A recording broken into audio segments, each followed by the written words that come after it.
इसको तोड़ दीजिए। सेक्शन नंबर 2 क्लॉज 2 को जितना हो सकता है इसको बाइफरकेट कीजिए। ठीक है, देखिए इसको हम करेंगे 4 हेडिंग में बाइफरकेट। सबसे पहले सेक्शन नंबर 2 क्लॉज 2 में क्या दिया गया है? Definition of decree. Definition of decree की। और जब हम डिक्री की डेफिनेशन देख रहे हैं तो यहाँ पर 5 हमारे पास पॉइंट्स हैं। 5 पॉइंट्स हैं। पहला पॉइंट क्या है?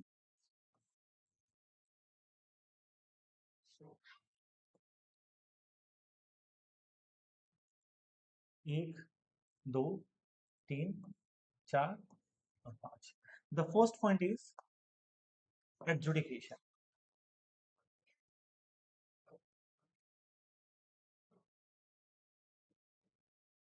The first point is adjudication. The second point is ना, डेफिनेशन के अनुसार हमें नहीं लिखना है। ठीक है, हमें सीरियल वाइज लिखना है जैसे हमें पढ़ना है। ठीक है, सेकंड में हम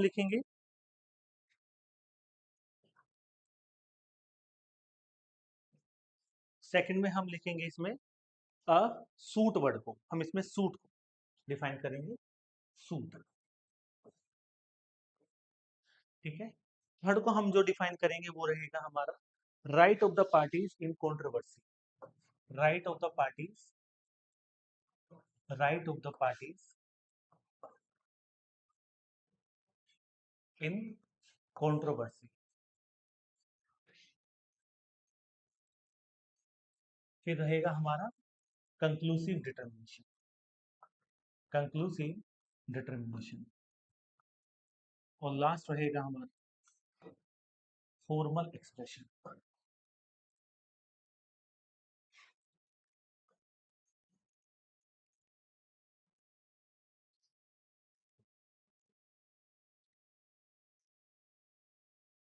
जितना हो सकता है इसकी सिनॉप्सिस अच्छे से बनाना। अगर आपकी सिनॉप्सिस अच्छे से बनी हुई है तो आपको कोई प्रॉब्लम नहीं।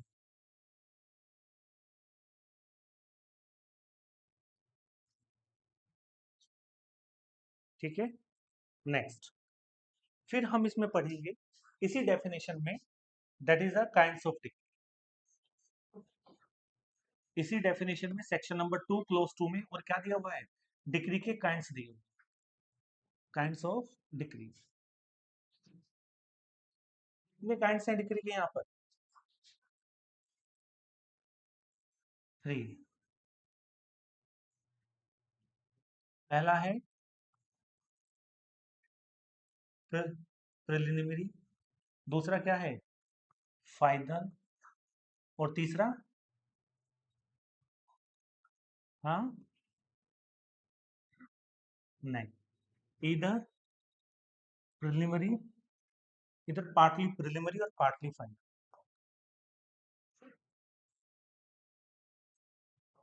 पार्टली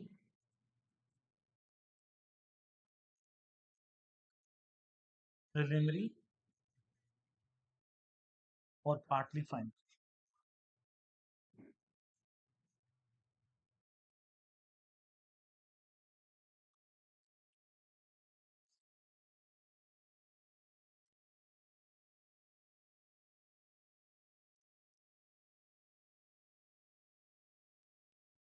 ठीक है, इसके बाद हम इसमें पढ़ेंगे डीम्ड डिक्री। ठीक है, इसके बाद हम इसमें एक कंसेप्ट और पढ़ेंगे and that is a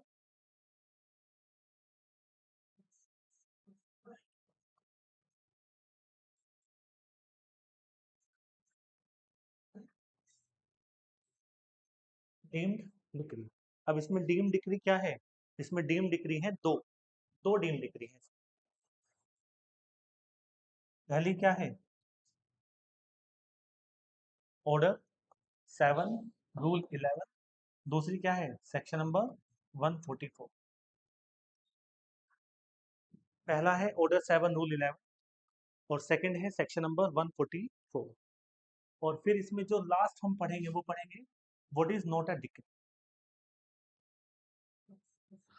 what is not a decree.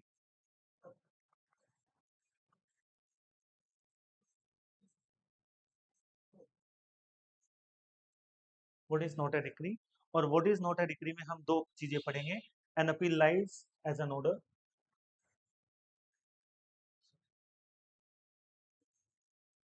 N appeal lies as an order, और दूसरा डिसमिसल फॉर।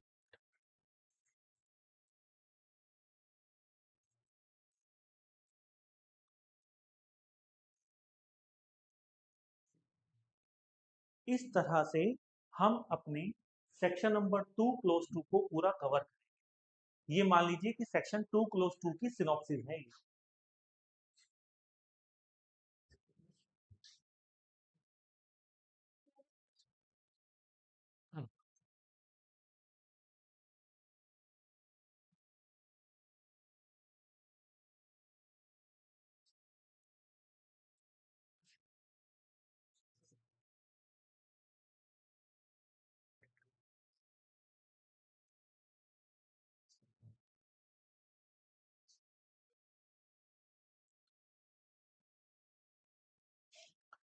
अगर आपने इस पूरे अच्छी तरह समझ लिया इसको, तो आपने सेक्शन नंबर 2 क्लोज 2 को अच्छी तरह से समझ लिया। और याद रखना, हर एक डिग्री से क्वेश्चन आता है, काइंड्स ऑफ डिग्री से क्वेश्चन आता है, डीम डिग्री से क्वेश्चन आता है, और what is not a degree से भी क्वेश्चन आता है। इसलिए इसको बाइफरकेट करना बहुत जरूरी है।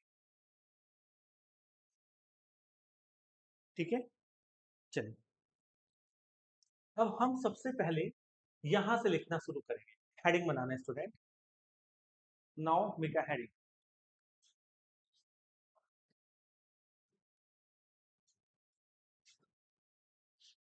और हेडिंग में लिखिए, सबसे पहले हम लिखेंगे डिग्री, तो लिखिए हेडिंग में degree.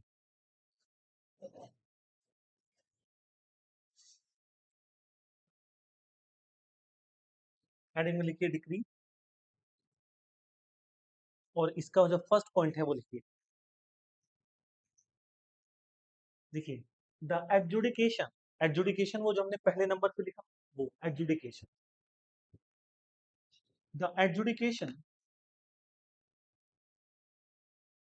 The adjudication of a court, the adjudication of a court of law, the adjudication of a court of law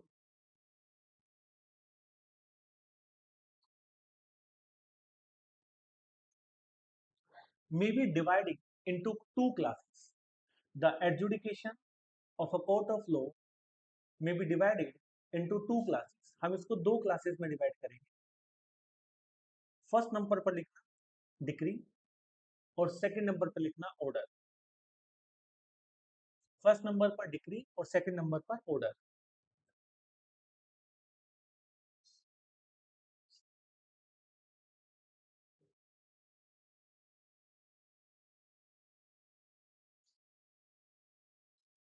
ठीक है, अब देखिए, सबसे पहले ना इस एडजुडिकेशन का मतलब समझिए कि ये एडजुडिकेशन होता है।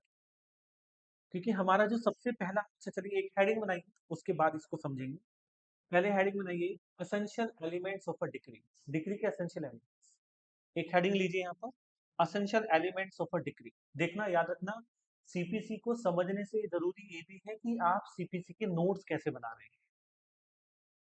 सीपीसी आपको आगे तभी बहुत ज्यादा हेल्प करेगी जब आपके पास इसके बहुत अच्छे नोट्स होंगे, यानी कि उसकी अच्छी तरह से फ्रेमिंग आप उसको कर कर रखो। अगर आपने अच्छी तरह से उसको फ्रेमिंग नहीं किया अपने नोट्स को, तो आप आज तो समझ लोगे क्योंकि आप सुन रहे हैं तो आपको समझ में आ जाएगा, पर जब आप उसको रिवीजन करोगे 6 महीने बाद, 7 महीने बाद, 5 महीने बाद, तो अगर आपके पास अच्छी तरीके से नोट्स नहीं लिखे होंगे ना इजी लैंग्वेज में, तो सब आपको कुछ याद नहीं है। क्या आप दोबारा से रिकॉर्डिंग देखना पसंद करोगे? 2-2 घंटे की इतनी लंबी लंबी रिकॉर्डिंग नहीं देखी जाती। हकीकत बता दूंगा, कुछ नहीं देखा जाएगा। जो होना है अभी होगा, बाद में कुछ नहीं होता। रिकॉर्डिंग सिर्फ और सिर्फ रखी रह जाती है फोल्डर्स में, और उनका कोई यूज नहीं। ये इट्स अ रियलिटी। ठीक है, तो essential elements of a degree, और इसमें पहला एसेंशियल एलिमेंट लिखिए एडजुडिकेशन। पहला एसेंशियल एलिमेंट लिखिए एडजुडिकेशन। अब ये एडजुडिकेशन होता क्या है? किसी को कोई आइडिया है थोड़ा बहुत? have a little bit idea? Anything about what is adjudication? Adjudication.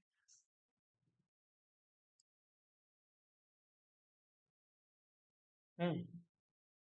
What is adjudication?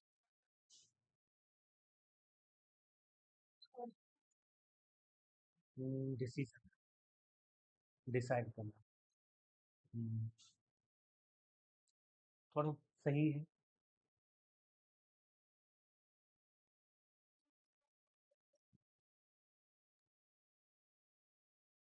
ठीक है। अब ये जो सूट वर्ड है, हम इसको पढ़ेंगे, यानी कि आपने ये जो कहा है कि ये जो एडजुडिकेशन है, ये किस में होना चाहिए?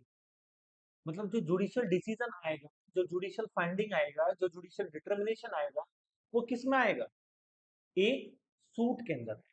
किसके अंदर आएगा? एक सूट में। ये सूट क्या है? What is this suit? Is it defined in the CPC? सबसे पहली बात तो ये कि क्या सूट वर्ड को सीपीसी में डिफाइन किया गया है? बताइए।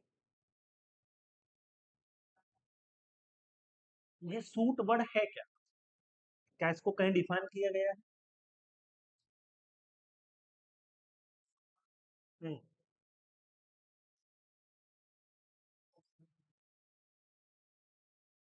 कोई डेफिनेशन बताएगा?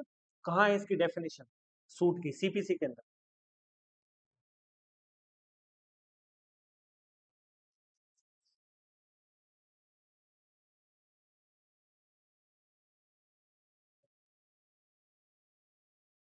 नहीं मालूम? है ना?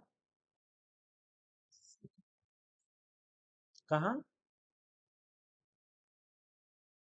वो डेफिनेशन तो नहीं। वो तो इंस्टीट्यूशन ऑफ सूट है, मैं तो सिर्फ सूट की डेफिनेशन पूछा। याद रखना, सीपीसी में सूट की डेफिनेशन कहीं नहीं। सीपीसी में सूट वर्ड को डिफाइन ही नहीं किया गया। प्री में पूछता है वो कि सूट कहाँ है, तो याद रख लेना नोट डिफाइन। तो फिर सूट है क्या? याद रख, सुनो ध्यान से इसको ना, पहले ना एक जनरल लैंग्वेज में समझते हैं कि सूट क्या है। देखो, जब हम सिविल और क्रिमिनल को पढ़ते हैं, यानी कि the first one is the civil and the second one is the criminal, और हम एक वर्ड ले लेते हैं, एक वर्ड और लेते हैं हम फैमिली लॉस। मीनाक्षी, थोड़ा सा मैं चाहूंगा कि आप इसमें थोड़ा सा इन्वॉल्वमेंट हो, क्योंकि आप प्रैक्टिस में है। तो यहाँ पे और कौन कौन स्टूडेंट प्रैक्टिस में है? क्या मुझे कोई बताएगा जो प्रैक्टिस करता है, रेगुलर डेली प्रैक्टिस करता है? कोई है ऐसा डेली प्रैक्टिस वाला? मीनाक्षी, आप तो डेली प्रैक्टिस वाले हैं ना?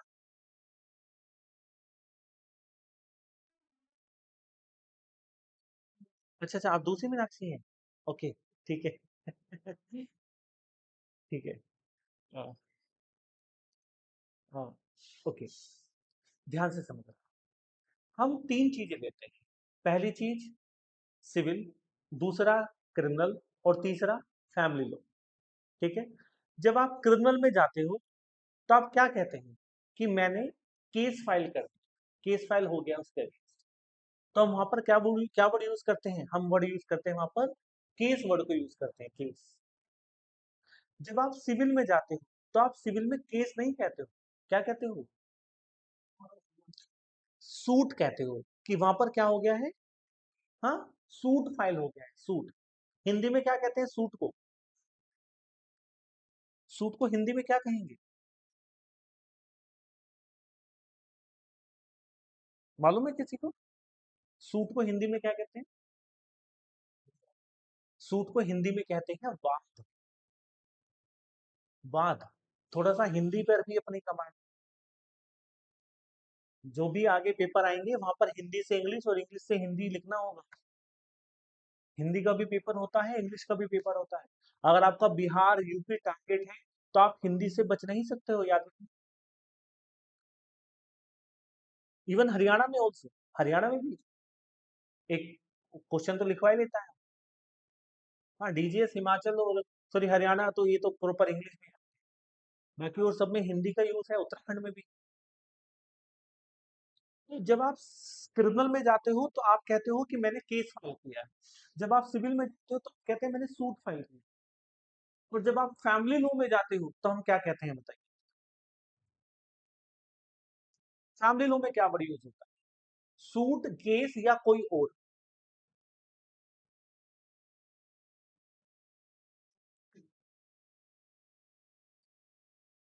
बताइए।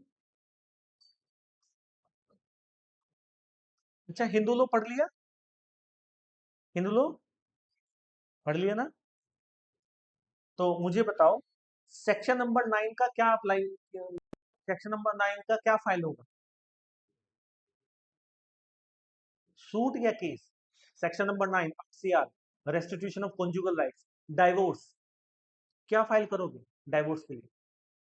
सूट। डाइवोर्स का सूट फाइल होता है। फैमिली लॉ में सूट बोलेंगे आप इसको? नहीं, बिल्कुल नहीं। Exactly exactly, application word use होता है। सेक्शन 9 की एप्लीकेशन लगा दी आपने, सेक्शन 10 की एप्लीकेशन लगा दी आपने, सेक्शन 13 की एप्लीकेशन लग गई है। एप्लीकेशन वर्ड यूज किया जाता है, ना सूट वर्ड यूज किया जाता है, ना केस वर्ड यूज किया जाता है। फैमिली लॉ में हम यूज करते हैं application word. So now we have the three words for the three different proceedings. तीन डिफरेंट प्रोसीडिंग्स के लिए तीन वर्ड है हमारे पास। Suit, case, application. Case criminal के लिए, सूट सिविल के लिए, और एप्लीकेशन फैमिली लॉस के लिए।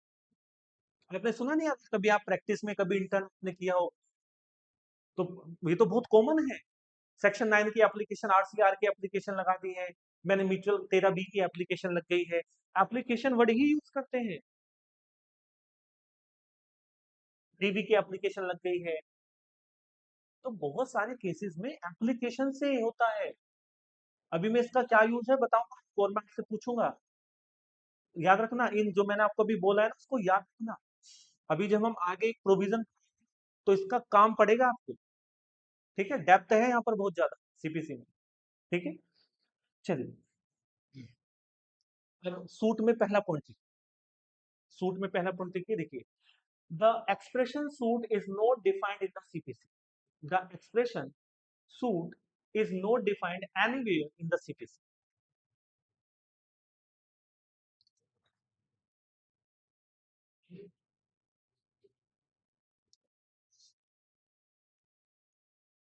The word, the expression suit is not defined anywhere in the CPC, but case का नाम लिखो, but in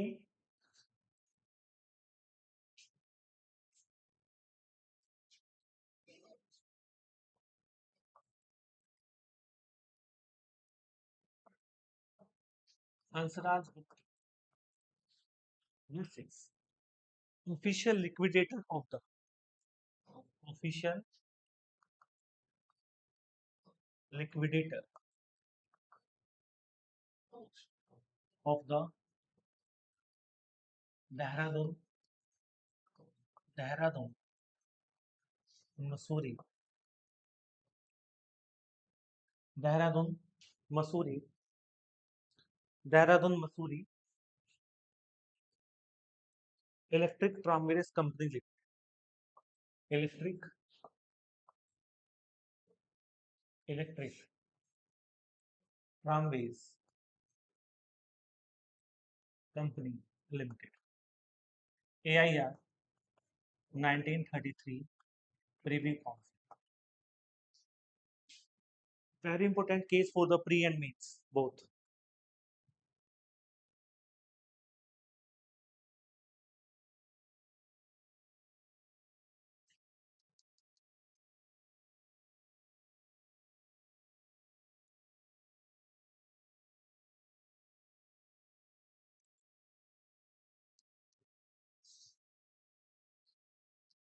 ठीक है, आप है ना इसको शॉर्ट में कैसे याद रख सकते हैं? आप इसको शॉर्ट में याद याद रख सकते हैं, हंसराज गुप्ता केस, बस। ठीक है, क्योंकि ये नाम बहुत बड़ा है, याद करने में थोड़ी कठिनाई होती है। तो अगर आप मेंस में भी लिख रहे हैं तो मेंस में भी आप ये लिख सकते हैं, कोई प्रॉब्लम नहीं है। हंसराज गुप्ता केस, ठीक है। इस केस में प्रिवी काउंसिल ने ये बताया कि सूट का मतलब क्या है, तो लिखिए,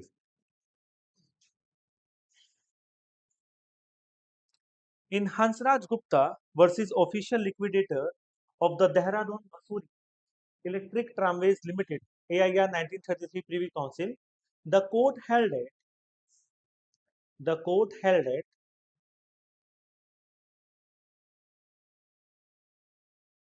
the word suit means the court held it the court held it the word suit means a civil proceeding.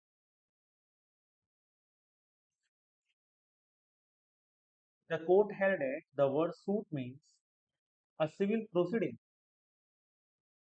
a civil proceeding instituted by the presentation of plaint,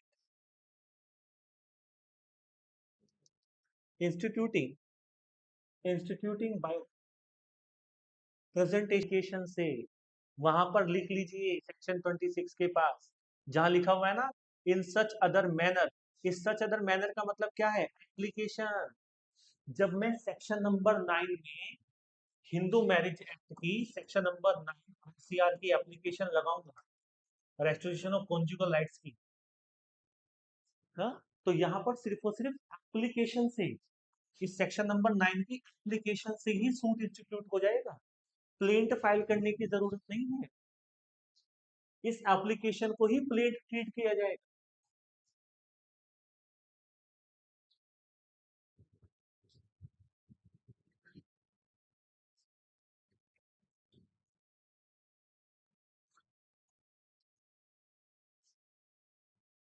इस एप्लीकेशन को क्या ट्रीट किया जाएगा, प्लेन ट्रीट किया जाएगा। ठीक है, तो लिखिए, अब इसका आंसर लिखिए, how to be suit is instituted. Answer लिखिए, मेंस में क्वेश्चन आया हुआ है कि जनरल रूल ये कहता है कि जो आपका सूट है वो कैसे इंस्टीट्यूट होगा, सूट इंस्टीट्यूट होगा by the presentation of plaint, यानी कि जब प्लेंटिव कोर्ट में आएगा, अपनी अपनी प्लेंट को प्रेजेंट करेगा, कहां पर, बिफोर द कोर्ट। और जब उस प्लेंट को कोर्ट क्या कर लेगी, उस प्लेंट को कोर्ट एक्सेप्ट कर लेगी, so then it is called institution of suit. कल भी हमने ये बात पढ़ी थी, ठीक है। या सेक्शन 26 इससे एक बात और आगे कहता है, सेक्शन 26 क्लोज वन ये कहता है कि प्रेजेंटेशन ऑफ प्लेंट से तो हो गई, साथ में कुछ ऐसे भी मैनर है जिससे सूट इंस्टीट्यूट हो सकता है, जैसे एप्लीकेशन से, हिंदू मैरिज एक्ट, वहां पर एप्लीकेशन से भी सूट इंस्टीट्यूट हो जाता है, प्लेंट लाने की जरूरत नहीं है, आपका एप्लीकेशन ही आपका क्या माना जाएगा, आपका प्लेंट। ठीक है, साथ में आप जो भी प्लेंट फाइल करो, याद रखना, जो भी प्लेंट फाइल करोगे उस प्लेंट में जो भी फैक्ट होंगे, क्या होंगे, उस प्लेंट में जो भी फैक्ट होंगे, ये फैक्ट आप एफिडेविट के साथ प्रूव करोगे, यानी कि आपके जितना भी फैक्ट है ना, यानी कि देखिए ध्यान से समझना, जो भी प्लेंट जाती है, जो भी प्लेंट जाती है, ये प्लेंट, और इसमें आपने ये सब फैक्ट लिख दी, इसके साथ में एक एफिडेविट लगता है, क्या लगता है, एफिडेविट, जिसको हिंदी में कहते हैं सत्यापन, है ना। या फिर आप प्लेंट के नीचे ही, सबसे नीचे वाले पेज पे है ना, वेरिफिकेशन होता है, क्या आता है, वेरिफिकेशन। ये वेरिफिकेशन वाला जो पैरा है, ये आप कहते हैं कि इसमें जो भी फैक्ट लिखे हुए हैं वो मेरे नॉलेज में सही है, और मेरे नॉलेज में रहते हुए ये फैक्ट मेरे और मेरे काउंसिल के द्वारा लिखे गए।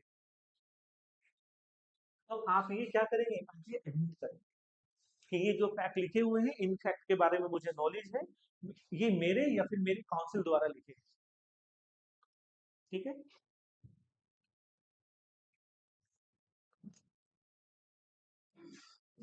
This is your second essential point of a, पहला क्या था, एडजुडिकेशन। अब जो आप एडजुडिकेशन कर रहे हैं वो एडजुडिकेशन किस में होना चाहिए, एक सूट में होना चाहिए। यहां पर हमने पूरी अच्छी तरीके से सूट को समझ लिया है कि सूट है, ये आपका थर्ड असेंशियल एलिमेंट। अब देखिए, हमने कहा कि आपको एडजुडिकेशन करना है, किसको करना है, कोर्ट को करना है। अब कोर्ट का मतलब क्या है, कोर्ट क्या कर रही है, एडजुडिकेशन। एडजुडिकेशन का मतलब कोर्ट डिसीजन ले रही है। डिसीजन किस बारे में ले रही है, किस बारे में डिसीजन ले रही है, राइट ऑफ द पार्टी। किस पार्टी का राइट, कोर्ट क्या करती है डिसीजन से, पार्टी के राइट ही तो फिक्स कर रही है कि यानी कि जो जो कंट्रोवर्सी में था, जो में था, जो कंट्रोवर्सी में है, उसके क्या, उसके राइट को फिक्स कर रही है। किस पार्टी का राइट है, ए का राइट है या बी का राइट है, इस प्रॉपर्टी पर ए का राइट है, बी का राइट है, कौन फिक्स करेगा, कौन फिक्स करेगा, कोर्ट फिक्स करेगा। ट्रायल में, कहाँ फिक्स करेगी, ट्रायल। और जब इसको फिक्स कर देगी, है ना, तो उसको हम क्या कहेंगे, एडजुडिकेशन। कोर्ट ने क्या दे दिया, कोर्ट ने फाइनल डिटर्मिनेशन कर, कोर्ट का डिसीजन आ गया। और वो कोर्ट का डिसीजन किस बारे में है, कोर्ट ने उसमें क्या डिसाइड किया है, कोर्ट ने उसमें डिसाइड किए हैं पार्टी के राइट। तो हर एक, याद रखना, हर एक एडजुडिकेशन में क्या डिसाइड होता है, हर एक एडजुडिकेशन में डिसाइड होते हैं पार्टीज के राइट्स, यानी कि पक्षकार के अधिकार। ध्यान से समझ रहा, जब कोर्ट दोनों पार्टीज के बीच में जो कॉन्ट्रोवर्सी, दोनों पार्टीज के बीच में जो कॉन्ट्रोवर्सी है, जब इस कंट्रोवर्सी को कोर्ट डिसाइड कर रही है, क्या डिसाइड कर रही है, कंट्रोवर्सी को डिसाइड कर रही है, तो क्या वो डिसाइड करते हुए सभी पॉइंट्स को डिसाइड करेगी या कुछ पॉइंट्स को छोड़ देगी। तो याद रखना, यहाँ पर ये कहा गया है कि जब भी कोर्ट किसी मैटर को डिसाइड करेगी तो उसको कैसे डिसाइड करेगी, कंक्लूसिव, यानी कि कंप्लीट। उसमें कुछ ऐसा नहीं छोड़ेगी कि हाँ चलिए इसको बाद में देखते हैं, नहीं नहीं। आप जब भी पार्टी के कोई राइट को डिसाइड कर रहे हैं, आप उसको कंक्लूसिव डिटरमाइन करेंगे, फाइनल डिटर्मिनेशन। कंक्लूसिव डिटर्मिनेशन का मतलब क्या है, final determination, no if no but, यानी कि इसके आगे कुछ नहीं, आपने उसे डिसाइड कर दिया है complete. This is called a final determination, यानी कि कंक्लूसिव डिटर्मिनेशन। उसके आगे उसका कुछ, कोई बाकी नहीं रहता, कुछ भी बाकी नहीं रहता। पार्टी की राइट डिसाइड हो गया, किस पार्टी का पोजीशन है, ए का पोजीशन है, बी का पोजीशन, आप ये फाइनल डिसाइड कीजिए। आप इन लग तो रहा है कि ए का पोजीशन है, वैसे हो सकता है कि बी का भी, ये क्या बात हुई, क्या ऐसा डिसीजन आ सकता है, हाँ, क्या ऐसा डिसीजन आ सकता है, ऐसा डिसीजन नहीं आ सकता है, ऐसा डिसीजन नहीं आ सकता है, या तो ए का या बी का। तो this is called a conclusive determination, इसको कहते हैं कंक्लूसिव। ठीक है, लिखिए, सुना होगा बहुत, स्टे ऑर्डर, सुना है, स्टे ऑर्डर सबने सुना है, हाँ, स्टे ऑर्डर। देखिए, कोर्ट ने, ये कोर्ट क्या है, मान लीजिए कि अब आपको ना कोई मकान बना और वो है ना एंक्रोचमेंट कर रहा है, तो आप तुरंत कोर्ट में जाएंगे उसके एंक्रोचमेंट को रुकवाने के लिए और एक स्टे ऑर्डर लेंगे। कोर्ट वहां पर क्या दे रहा है, एक ऑर्डर दे रहा है। पर क्या इस ऑर्डर में, क्या इस ऑर्डर में कोर्ट ने पार्टी के राइट डिसाइड किए, बताना मुझे, क्या कोर्ट ने इस ऑर्डर में पार्टी के राइट डिसाइड किए, नहीं की, नहीं की। कोर्ट ने तो बस प्राइमा फेसाई चीजें को देखकर क्या कर दिया, एक ऑर्डर पास कर दिया। It is not a conclusive determination, ये कोर्ट ने कंक्लूसिव डिटर्मिनेशन नहीं किया, फाइनल डिटर्मिनेशन नहीं किया है, सिर्फ एक ऑर्डर पास किया। तो ऐसे जब तक जजमेंट नहीं आता, ना जाने एक प्रोसीडिंग में कितने ऑर्डर पास हो जाते हैं।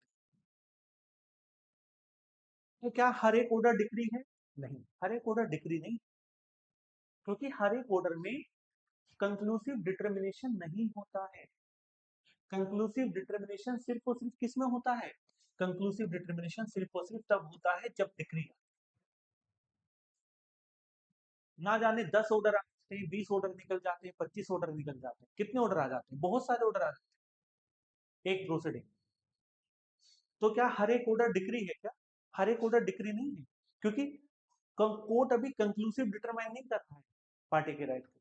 जब कोर्ट पार्टी के राइट को कंक्लूसिव डिटरमाइन कर देता है कि हाँ भैया ये राइट बनता है, तब हम कहेंगे कि वो क्या है, वो डिक्री। जब तक फाइनल डिटर्मिनेशन नहीं हो जाता, पूरा ट्रायल वाइंड अप नहीं हो जाता कंप्लीटली, वो डिक्री नहीं हो सकता, वो फाइनल डिटर्मिनेशन नहीं हो सकता। जब फाइनल डिटर्मिनेशन होता है तब हम कहते हैं कि हाँ अब डिक्री। जैसे इंटरिम इंजंक्शन, इंटरिम इंजंक्शन क्या है, हाँ ऑर्डर है, पार्टी के राइट डिसाइड नहीं हुए, कंक्लूसिव डिटर्मिनेशन नहीं है, फाइनल डिटर्मिनेशन नहीं है, तो क्या ये डिक्री है, ये डिक्री नहीं है। क्यों? क्योंकि इसमें फाइनल डिटरमाइन नहीं किया गया है पार्टीज के राइट को, और जब पार्टीज के राइट को फाइनली डिटरमाइन नहीं किया जाता तो याद रखना वो डिक्री नहीं हो सकती है। तो इस फॉर्मल एक्सप्रेशन का क्या मतलब हुआ? इस फॉर्मल एक्सप्रेशन का ये मतलब हुआ स्टूडेंट्स कि जो भी लॉ ये कहता है कि डिक्री इस फॉर्म में आएगी, डिक्री किस फॉर्म में आएगी, हाँ डिक्री आएगी रिटर्न फॉर्म में, रिटर्न फॉर्म में आएगी, फिर सेपरेटली आएगी, यानी कि जजमेंट अलग होगा और आपका डिक्री अलग होगी। और डिक्री किसको फॉलो करेगी, डिक्री फॉलो करेगी, हाँ किसकी फॉलो करेगी डिक्री, डिक्री फॉलो जजमेंट।